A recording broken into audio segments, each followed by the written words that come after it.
Seriously, you don't know where I'm lyrically at. Can you me back? Yeah, hearing me rap is like hearing the G rap in his prime. I'm Young H.O. rap Grateful Dead. Back to take over the globe when I break bread. I mean, Boeing Jackson, Co-Express, other country with a bluebird. What, baby?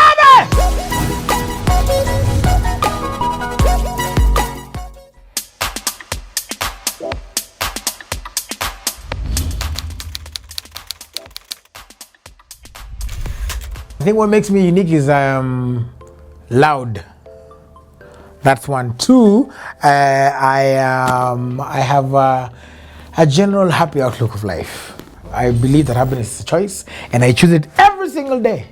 And I believe that noise is an art. That's why you say we make noise. Anything you make must be an art. So when I say, what? Yeah, it's an art. So I think my loudness and my general outlook of life, my happy outlook of life, makes me unique. Two things. It makes me stand out from the rest, I think so, but it also makes me misunderstood by the rest, because then they think that I'm always happy. Well, I said that yes, happiness is a choice and I always choose it. It doesn't mean I'm happy all the time. In fact, the reason why I'm choosing happiness is because there's an option of sadness and sometimes intense sadness, but I choose happiness either way. So I think what makes me stand out though is I can say versatility. I have my mantra for 2020, albeit all the signs is I am undefined. Yeah.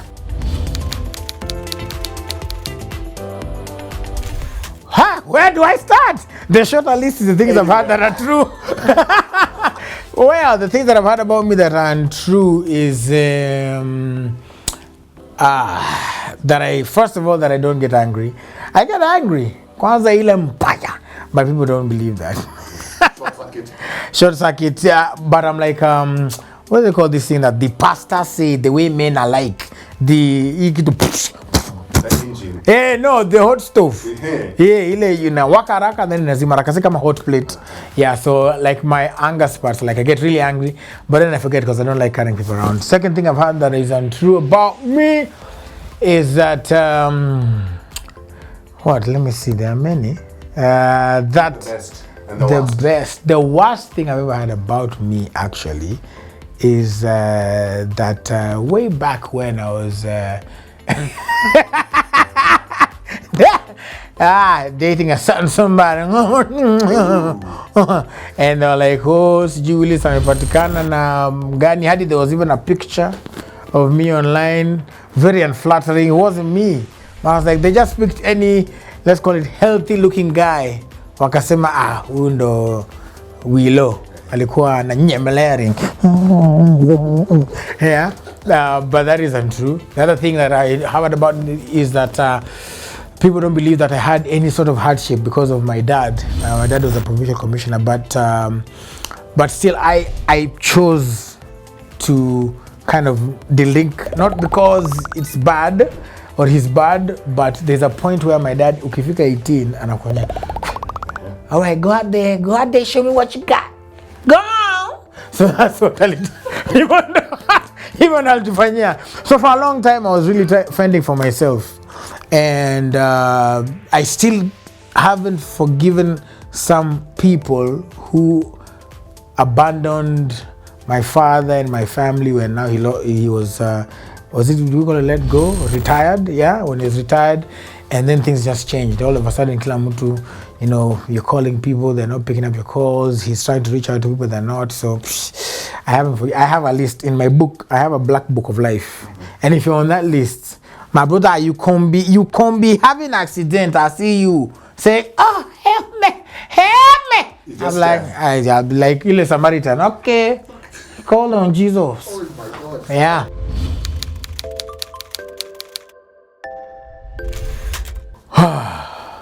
I have a big heart, but a sensitive one. I get hurt very easily. Yani, you would be amazed at how easily I get hurt. I'm the type of guy who, because I'm so happy again, people always believe that they can take you for granted. They can kind of just throw you around, Willis atakuwa sawa, you know. And I have a friend of mine who always says, Willis huwa anakaa mjinga lakini anajua kitu anafanya. No, si matusi. kukaa mjinga, lakini the end, you have to focus on the end. Lakini anajua kitu anafanya. Okay. Yeah. So most people don't know. There are many people who walk around who minimal X, but they don't know. Very few people. I think I can count maybe 3, and in that list is God, and then the other is my mother. Okay, maybe 4. So God, my mother, and 2 other people who know how to handle me. And even for my mother, it's taken quite some time. I think maybe 2 years ago is when now we've become more like ananielewa vizuri. Yeah, so I'm a big heart, but I'm a sensitive soul. Okay. Yes, but you have to understand, I get judged by people because of my carefree character, because the carefree character sometimes is a necessity because of the job or because of the trolling. Sometimes it's not necessarily something that I've had all my life. All my life I was very sensitive. Ukiniambia kitu, I'm like, oh, I'm sorry, can I when you fix wapi? But inafika a point where you realize that if you keep explaining yourself to somebody or some people and hawakusikii, kwani sisi tumekuja kufanya kazi ya ibada? Hapana. No, si kila mtu ni NGO. Ulisikia wapi? Ulisikia wapi? Yeah, there's nothing like that. So my carefree character gets me a lot of judgment, yes, but it's not necessarily carefree. It is just what can I say? I don't know if I can call it. Just I mind my own business. Distinguishing between my TV character and, you know, like my news reading and anchoring. Let me tell you, there are times when that line has become very blurred. But the reason why I keep doing it again is to go back what I said about being undefined. I don't like people putting anybody in a box. Nobody should have a right to tell you can't until you've tried it and truly wewe mwenyewe umeona I can't. But you sit back and let somebody tell you can't do this and you haven't tried it. It is an insult to divinity, because ndani ya kila mtu there are certain talents and all that needs to be brought out. And also being on air, I believe to some extent, is acting. So just the way today Denzel Washington can be a good guy and tomorrow he's a bad guy, then I can be on TV. Yeah, one baby on Friday, and then I can be a very good morning and good evening, and President Uhuru Kenyatta today has opened all the bars. Yeah, I can do that. Shout out to Jaden.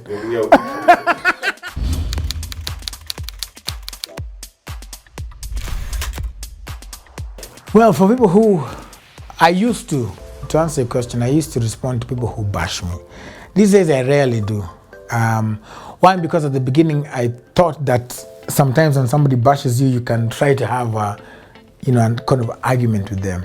But you see, it is different from if you, Eric, tweets and says Willis ABCD, I can call you and say, hey bro, what up? Yeah. What's up? So we can have a conversation. Right. But somebody, some 18372527889 or Agnes 3457212 who tweets and says something over you, probably may tweet na kaenda. By the way, it was just a small point in the day and they're gone. But then for me, I have to sit and internalize and think about what this person has said. And in reality, pengine hata yeye anatafuta tu likes and comments na kugrow page yake. So anasema a bad word about you here, and now it gets replies and they become famous.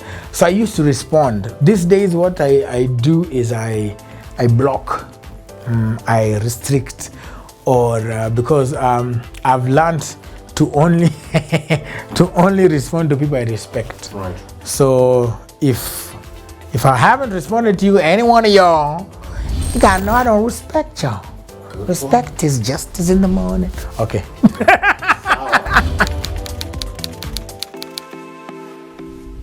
Well, for those who say they'll never take me seriously, I'd say don't.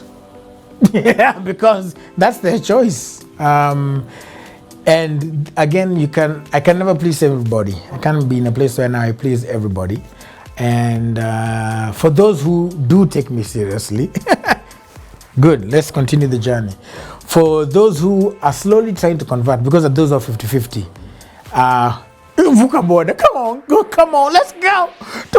Tuende kwa seriously. And for those who now they've made up their mind, they're adamant, they're stubborn.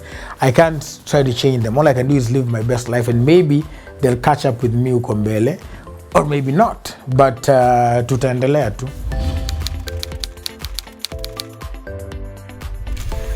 For 10 over 10, every time, contrary to popular belief, every time there is a question raised, a query, or a barrage of criticism, we always have to like kind of meet and find out are these what they're saying, are their sentiments, do they have a basis, or are people just looking for clout, or just again being mean, just twitterati, so we find out if the places where we can, and again we've not been perfect through and through, because again it was a new thing, and definitely there are places where we've dropped the ball, but whenever we've rectified it. And the only challenge is that now that you live sort of under a microscope, in fact both a microscope and a magnifying glass, because you're like, hey, already jama wengine hapo with the receding hairline ashaanza kuongea, so and it is okay, because the job, you have to take criticism, positive or negative, but now we sift it. So the way we deal with it is we sift it. If it sits well with us, if we know that okay, so we need to do some quality control, because we have a responsibility to the people at the end of the day. So when we need to do quality control, we do. Where we feel that hata nyinyi mmekuja sana mtuache, pia tunaenda tukiendanga, tukutane sasa huko mbele. Well, which ones why answer first? So many questions. Anyway, so why did I start? I've always wanted to. Ever since I was young, I used to put up the TV and sing along to Jay-Z. Can I get an encore? Do you want more Brooklyn boys of the Brooklyn? Yeah. And who fresher than who remember that? So you don't know where I'm lyrically at. Can I you marry me back? Yeah, hearing me rap is like hearing the G rap in his prime. I'm Young H.O. rap Grateful Dead. Back to take up the globe when I break bread. I mean, Boeing Jackson, Co-Express, other country with the bluebirds still connect evil. So I used to sing along. I used to rap along with Jay-Z, Eminem, Lil Wayne, all of those people. And I used to always imagine myself in like a stage. So I used to take the remote control, and like the chairs are full of people and the crowd goes wild. So I knew that. And then I used to write a lot of poetry for my high school girlfriend back in the day. So I used to, and I was very good at oral literature and poetry. And so, but this is pretty much what these guys are doing. Just putting together bars. And then I like in terms of wordplay, I do it so easily. So initially, funny story, when I came to Nairobi, I actually auditioned for Churchill, It used to be called Top Comic. There was a show he had. So the winner of Top Comic would then go to get a slot at Churchill. So that's what I did. I went, oh my God, I got wet feet, cold feet, hot feet, all kind of feet. Foot in my mouth, everything. I just shot myself in the foot. Kila kitu nilifanya pale. But in campus, I used to do it. I had comedy shows and it was working. So I thought, let me try my hand at this thing. Even Bazu, the one who recruited me finally at Royal Media as an intern, was like, there was a show that was supposed to start. She was like, but you do comedy. I'm like, man, nilipitia pale kwa Churchill. Wacha tu nikuwe reporter. But then those are the things I want to do: entertainment, comedy, entertainment, and stuff like that. So when when COVID hit, and then I sat back and I thought, do you know that it kind of gave me a thinking that, hey, your life is a bit fickle. You never know when the end can come. And I remember one of my favorite preachers at the time, Miles Monroe, was on Jeff's show while I was at KTN, and said that before he passed away, God rest his soul, he said his mission in life is to die empty. Meaning anything yenye Mungu aliweka ndani yako, lazima utoe. If there's a book, if it is singing, whatever it is, do it. Because you never know when it will be the end. So for me, I thought, you know what, let me venture into this thing. Now, the why Bazu, when the song by Ethic Bazu, Big Man Bazu, short form for Bazenga, which is like, say, you know, big boy, you know what it is, or as they say, Shareman. Inni. So, Bazu, I said, hey, everybody started calling me Bazu. I said, hey, that's cool. All right, so I called my lawyer and said, jina inaweza kuwa patented. Nikasema sawa. Tukafanya hivyo. Then I now said, all right, let's do it then.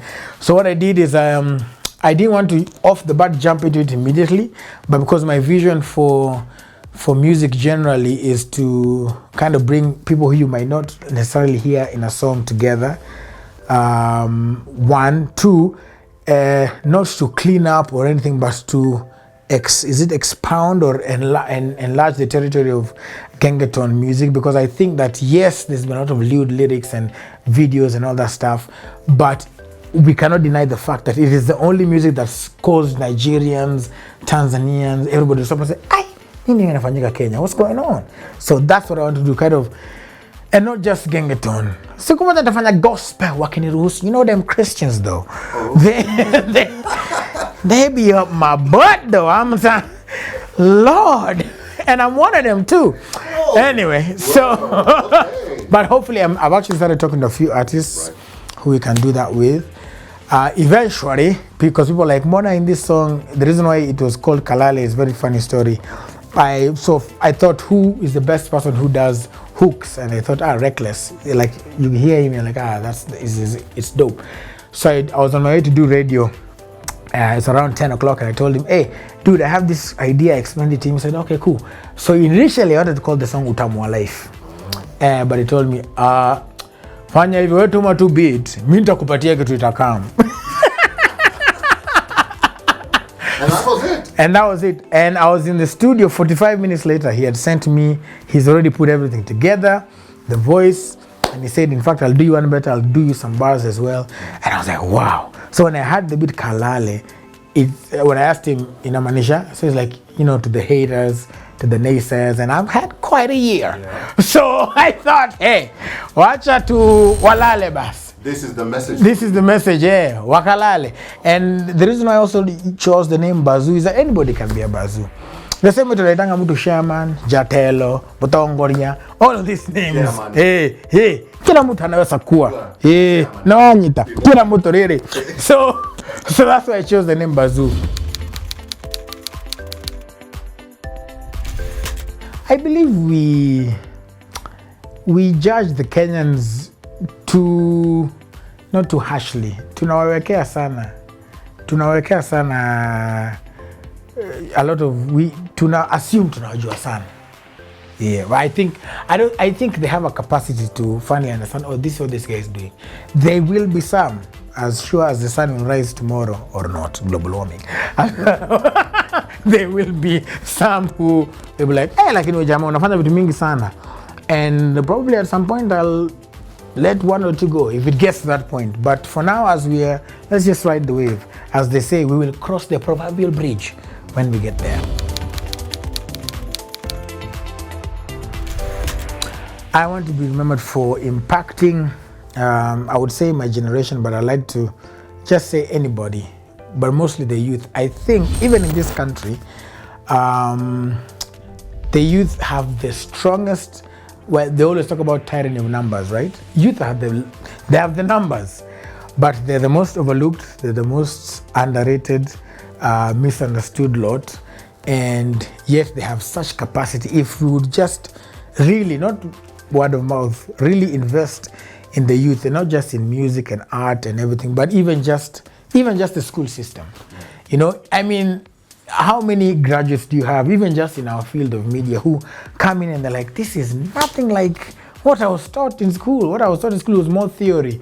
You come in, of course, again, every organization has the different house style, but it's quite there's no practical touch. It's coming up these days, but it's not there. So I want to just impact the youth. I want to make sure that everybody knows as they watch my life that you can go through a lot of things and still make it, and then you can be anything you set your mind, you can do anything you set your mind to. And like I always say, successful people look like you. You don't need to look for, angalia tu kamera. Huyo mtu unaangalia, That right there, that's a success. Yeah, unaweza toa sadaka. Thank you. Yeah, just. Yeah, hallelujah. Thank you. Loved. I don't think there's anybody who I loved. I love. Okay. Yes.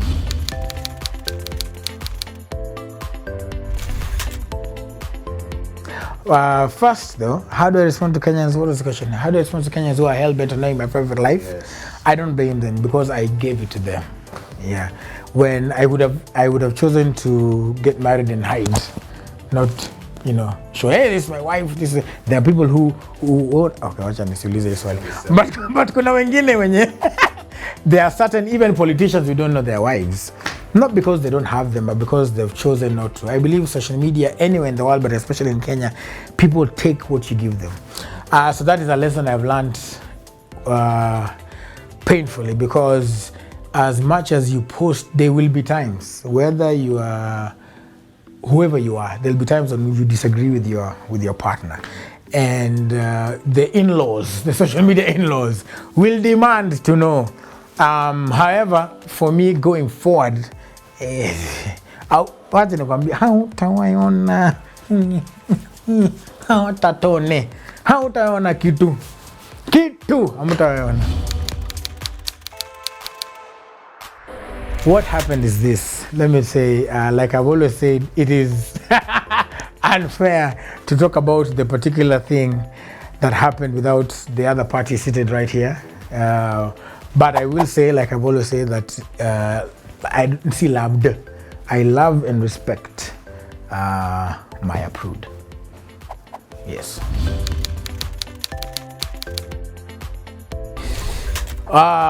Number one, happiness is a choice. Number two, successful people look like you. Number three, most importantly, that I've come to learn through everything that I've gone through, is that God loves you and that will never change.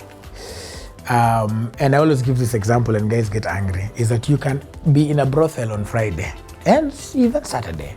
And if you walk to church on Sunday and truly, you want to change, the door should not be shut, because kanisa ni hospitali.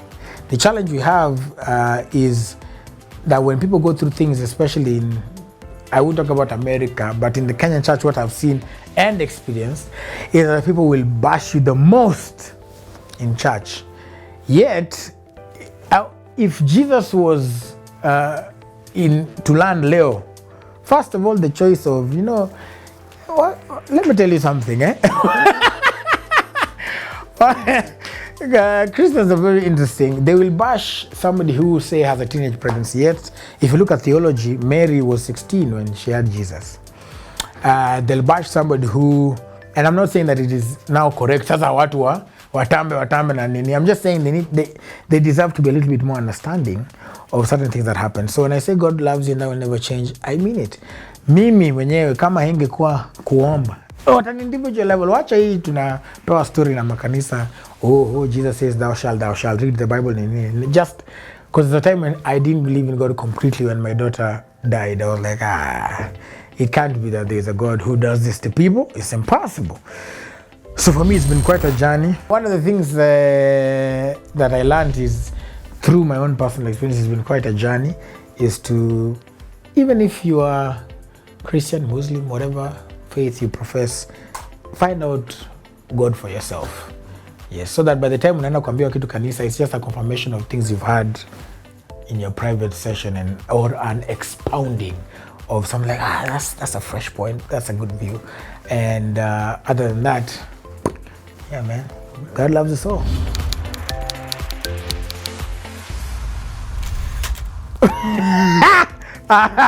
I don't know. Do you want my father's answer or my answer? Your father sounds interesting. If I was not a journalist, I would have been IT specialist or a lawyer. Because that's, what my daddy wanted. But now he's come full circle. So he's with it. He's with me, team Badman Willow. So for me, if I wasn't a journalist, I would probably be a comedian or a musician or an actor.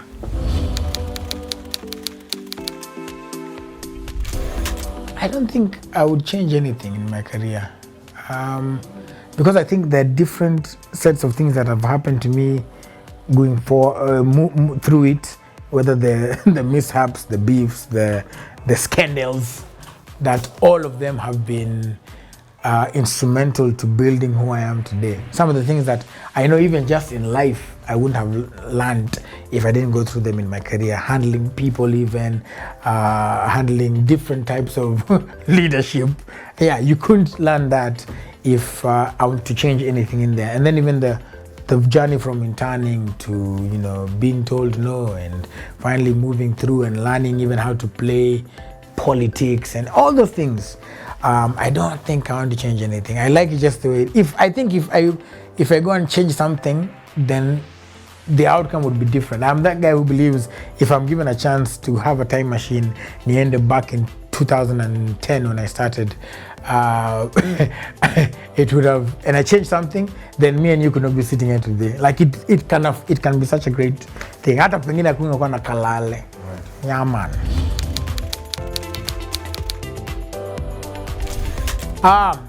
If my regrets, can I say the lessons? Regret is such a heavy word. God damn, even when you said you can't anyway down. So in terms of regrets, I think I could have treated people better. Yes, especially the people who I've had relationships with. Now that I am where I am in terms of mentally, spiritually, I realize, God damn, Willis, no, I was very wrong. You shouldn't have done that, or different approaches. If I would go back, that's the thing. Like I told you, how I'm a believer in not changing things. I don't know, because then I wouldn't have learned the lesson. But still, if it would have avoided a lot of people getting hurt. So yeah, I feel I should have treated people better. That's one regret I have. And also, number two, I should have said no more times. Yeah, because I until 2019 or early 2020, I was such a yes man. Yeah, I would say yes to everything. That is in every sector of my life, because I don't like hurting people. So I'd rather say yes, even if it's to my detriment, So yeah, that is one major regret, yeah. Slowly, baby steps, because I'm starting to say no more. Oh, it's so hard. I don't know how folks do it, but I'm starting to say no more. I'm starting to do the things I want, hence like getting into music and doing stuff. I've written about 3 chapters of a book already. So everything that I want to do, I'm doing it. And if I don't like something, ni heri nikwambie ukasirike basi, ama nikwambie tuongee, than nikae tu sawa. But then, like I told you, I'm sensitive, right? So it used to be yes, but then I start building up a grudge inside me, pole. Lakini siku italipuka, there'll be a sharish. Yangu inakuanga hivi, inasema hivi. It's very simple because it is just the entry. Sikupatia watu mingi. Ninasemanga tu basically. So wewe utasema Kalale. Wewe utasema Kalale. Utasema Kalale. Haya, sasa sema. Kalale.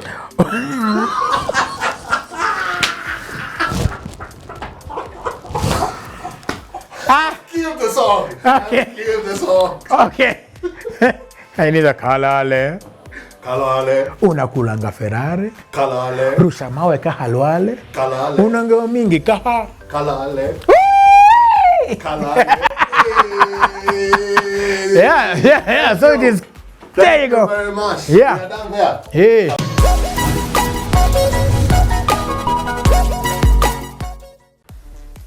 You are watching Centered. It's time to have fun. You reveal your secrets and we award you kindly with this raw fruits and vegetables and a drink to down everything. And Willis Raburu is going to tell us some of his secrets on Centered, shot at La Prima Studios in Lavington, Nairobi. Are you ready for this? So how does it work? Let me tell you how it works. Tell me. I'll ask you a question. Uh-huh. If you pass the question, If I pass the question. like you've done it. You've done what I'm asking. Okay. You take a shot or you take a bite of any of this that I'll choose. Okay. That you'll choose. That I'll choose. Okay. If you're uncomfortable, there's always something to back you up. So Okay. you'll be okay.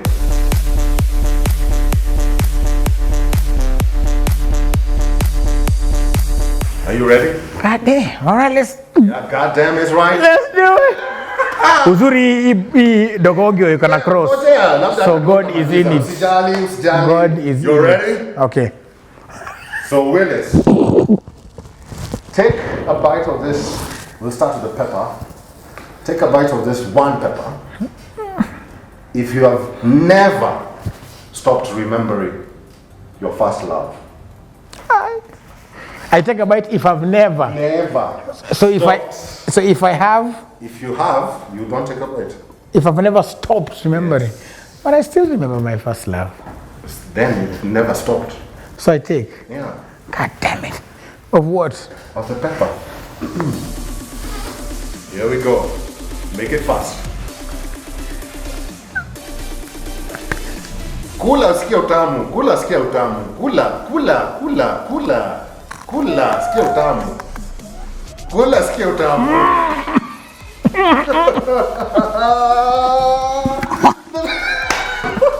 Unachoma. Inachoma. Pumua kidogo, pumua. Uko sawa ya pili? Niko sawa. Take a bite of lime as is, raw as is. If you have ever eaten food that fell on the floor.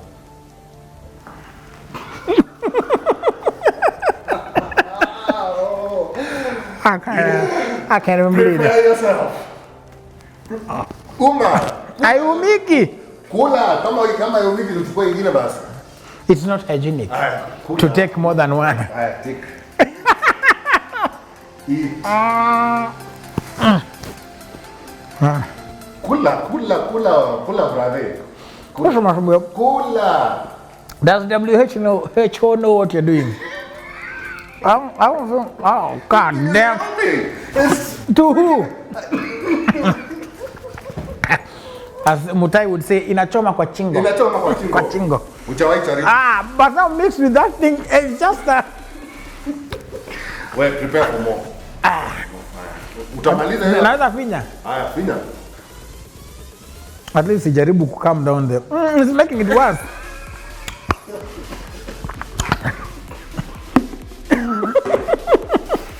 Are you ready for the next question? What? Hii itachukua wacha umeza nini? It's like Nini. It's like Dracarys in my mouth. Sawa, wacha tunikuwekee moja. You take a shot of this if you've done whatever I'm going to ask. Even my lips are on fire.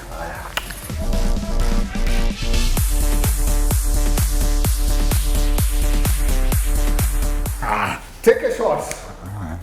If you have been in love with your teacher in college. But then you have a double. Huyo mwalimu namjua hata namkumbuka sahi. God damn. Okay, tusiongee juu yake. Tusiongee juu yake juu bado yuko. But why is it that everything unanipatia inanichoma? Utazoea. Like the pilipili mixed with the lime, Utazoea. mixed with the Jaeger. Now the whole side of my tongue Sasa saa hii, is on fire. I don't even know where you go after this. I feel like a member of parliament under appearing before cabinet. Kwisha. Are you ready for this one? Ready for this one? Mimi sijaona mtu akikula kitunguu. So take a shot or take a bite. Take a shot. You said shot. You said shot. Damn it. Okay, fine. Take a shot. Jeez.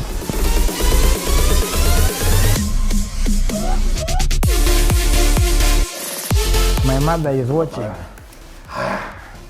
Take a shot if you have ever picked your nose in public, snatched or scratched your privates unknowingly. Fine,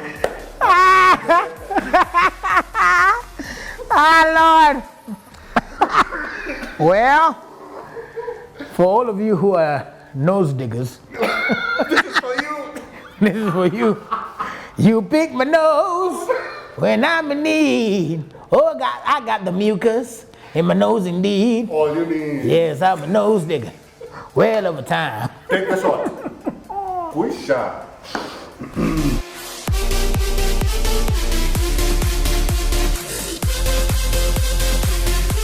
Sasa ni kitunguu. Hey, I was right to take the pictures before. Take a bite of the onion. If you have ever been pressed. Unasikia? Yes. Kama hata joto ingie. Ever been pressed? Farted or had an uncomfortable interview or moment on air? If I've ever been, pressed. Pressed? Pressed nasikia kwenda lu. Yeah. Okay, these questions are skewed. These are skewed questions. What do you mean? Because sijawahi fart, but I've been pressed. Everybody has been pressed. Hata you On air. You're probably pressed right now. No, I'm not pressed, but you'll be pressed in a moment. So, just take a bite of the onion. Mimi nataka kuuliza watu hapa kama hivi ndo la view inaendelea. Hapana, wewe chukua tu hiyo nini, hata joto yako imekuja kwa uso yangu. So, choose the best side. That's what she said. Choose the best side, man. Just choose the best side. Oh Lord. Here goes nothing.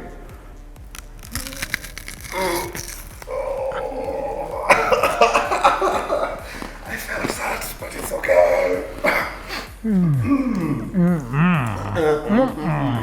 Yeah, you're lucky to take a bite.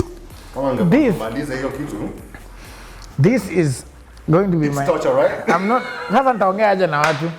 Na navaa mask. Usijali nitakupatia nini. Nikivaa mask niseme Ni hiyo itarudi tu hapo ndani.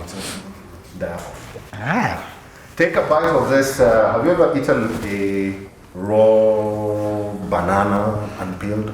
Never. Okay, so today is the first day. So take a bite of this banana. If you've dined and dashed without paying. Oh, that I've never done. Yeah, because I'm from the county. Yeah, even you know, you can't finish my money. Okay. Yeah, mana, please, eh? Yeah, thank you. The county of Kisumu. Damn it! You know the rules. No, the rules need to be that nisipohata hii. Tutarudi. Na wale watu wanadai and dash. Tutarudi. Mungu anawaona. Still on the banana. Take a bite of the banana if you've ever done something you regret. I'm regretting this right now. So I guess I'll take a bite. I can't remember. So I'm thinking I'm not peeling. Choose the best banana. Si peel the banana? No. Sifanye hivi? No. How? This is the best experience ever. I want to see the research that was done. No, it's good to for pick you. this. No, it's good for you. Hata nionekana naweza kutrick. Si mbaya bana. It's not bad. It's not bad, man. I'm going to.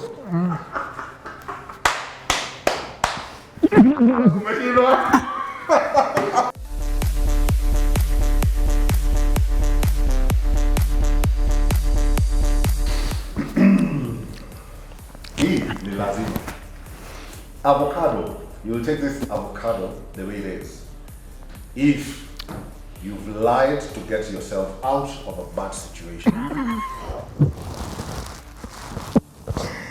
Let me get myself out of this bad situation. My mom is calling. You ain't going nowhere. You ain't going nowhere. There. So I eat this hivi. Kula. Unatuambia venye naonja. He's nameless when you need him. You're nameless hapendi avocado. Sasa, this is for nameless. If you are watching Nameless, hii ni yako. Take the bite. Take the bite. Take the bite. I'm waiting. Imeiva. Siwezi kuchagulia kitu mbaya. Si basi peel. Si ukata nione.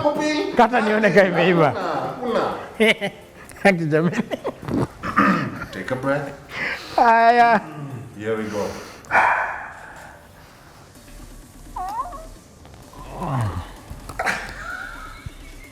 Hiyo si bite. Kula bana. Kwa nini? Wasikia wapi?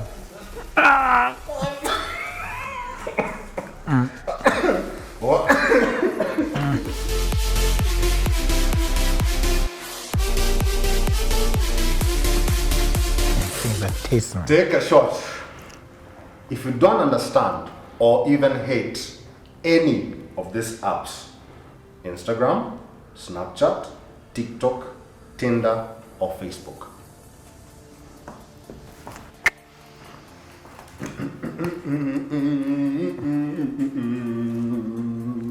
May I ask which one? Wait. Hata amemaliza. Kunywa hiyo. Hata amemaliza. If I don't understand, I don't, or even hate. I know, I like all the social medias, but I don't understand Tinder. Or you don't understand because you know why Tinder and you have DM. How did that feel? Sikuwa nimemeza. Hakuna short ama kukula unakula ingine. But these ones, hizi tu ni za could get your psyche. So relax. Okay. Relax. Of course, after shots, I'll relax. Haraka. So it's quick fire. Yeah. Okay. Would you rather eat shit that tasted like chocolate or eat chocolate that tasted like crab? Shit that tastes like chocolate. Okay. Yeah. Would you rather be the funniest person in the room or the most intelligent? Most intelligent. Would you rather have a Lamborghini in your garage or a bookcase with 9,000 books and infinite knowledge? Lamborghini. Forget the knowledge. Knowledge don't drive. Hell, I want me a Lamborghini. Damn, okay. I can sell it and buy the books. How did you feel? How did you feel? I feel like I would. That you are the shit that tastes like chocolate. I would put you in a Lamborghini and drive you to the most intelligent people in the room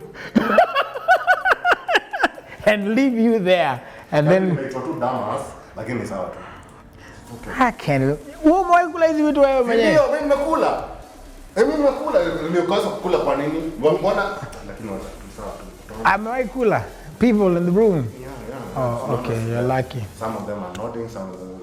Okay. Willis, it's been fun. Has it? Yeah. I like the fun. At least for one of us. You see, I took all the fun from you. One of them, I took all the fun from you. It is well. Yeah, but this is fun. Thank you very much for being on Centered. Thank you. And having fun with us. That's Centered for this week. Kabisa. Nisaidie soda. Kunywa soda. It's crazy.